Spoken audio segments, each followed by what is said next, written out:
Rentrée scolaire 2024-2025, le ton a été donné ce lundi 4 novembre 2024. La chaîne de solidarité envers les sinistrés des inondations se renforce davantage.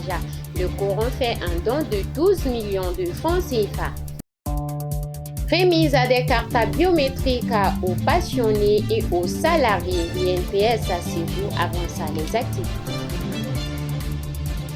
Voilà, c'était là les titres. Aujourd'hui, 5 novembre 2024. Mesdames et messieurs, bonsoir et bienvenue.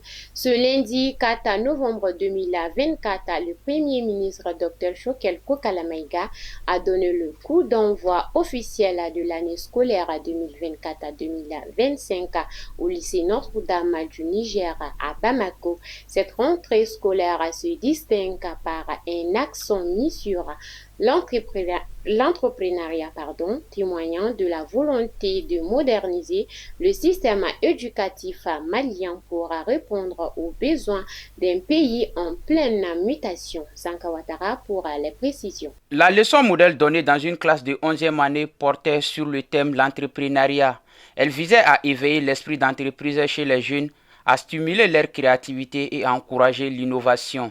À l'occasion, le ministre de l'Entrepreneuriat national, de l'Emploi et de la formation professionnelle, Bakayoko Aminata Traoré, a remis au Premier ministre et au ministre de l'Éducation, Amadou Savané, un module de formation sur l'entrepreneuriat. Ce programme ambitionne d'intégrer l'entrepreneuriat dans le curriculum scolaire afin de préparer les jeunes à devenir des créateurs plutôt que des demandeurs d'emploi. Le Premier ministre Dr Choguel Kokala-Maïga a également salué les efforts déployés pour assurer une rentrée scolaire dans les délais malgré les nombreux défis rencontrés.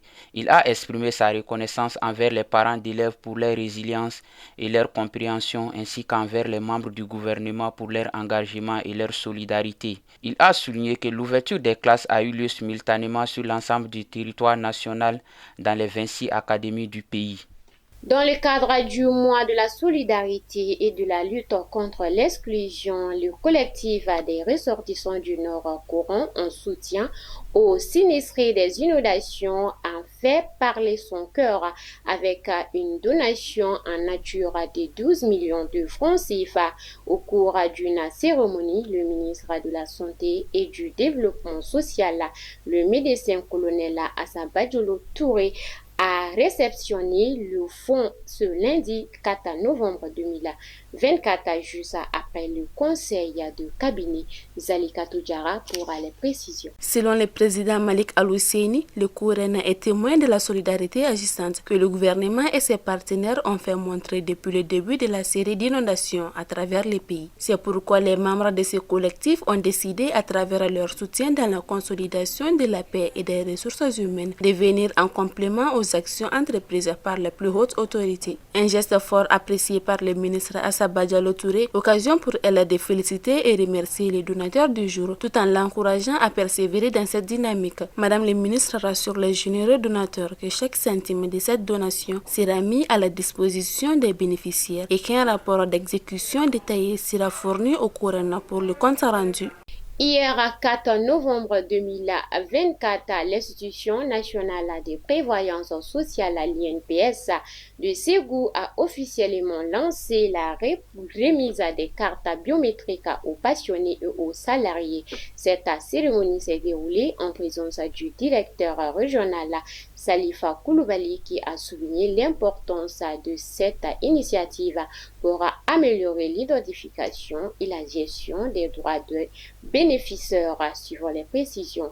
Sur l'initiative du président de la Maison de la Presse, Bandjougou Dante, cette première opération qui offre au ministère l'opportunité de communiquer davantage sur le processus de réimmatriculation et surtout de mobiliser les citoyens pour l'acquisition des documents et plaques. Selon Mamadou Sow, directeur général des transports, les journalistes nous ont sollicités et nous avons saisi cette occasion avec l'accord du ministre de tutelle. Il indique que c'est une première opération de communication pour eux et espère que la presse dans toute sa diversité transmettra transmettra le message. Le président de la Maison de la Presse a exprimé sa gratitude pour ce partenariat et a assuré que les journalistes joueront pleinement leur rôle de sensibilisation. Il a exhorté les usagers dont les cartes grises sont arrivées à expiration à prendre des dispositions pour les renouveler. Il est à noter qu'environ une vingtaine de véhicules ont pu obtenir leurs cartes grises et leurs plaques. Dans le cadre de la procédure de réimmatriculation des véhicules au Mali, la Maison de la Presse a accueilli une délégation du ministre des Transports et des Infrastructures routières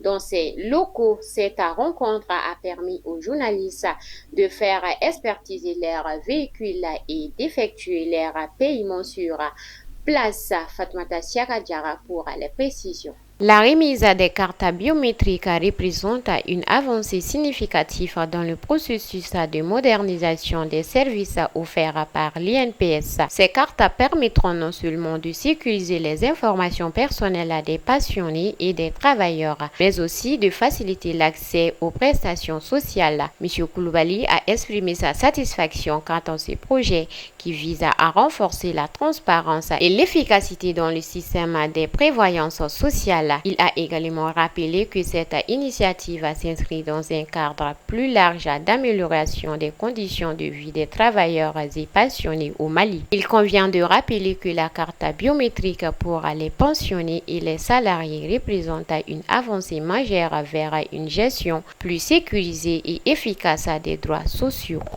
Voilà, c'est tout pour ce soir, mesdames et messieurs. Merci de nous avoir suivis et bonne suite de programme sur Kenya TV. Qu'Allah bénisse le Mali.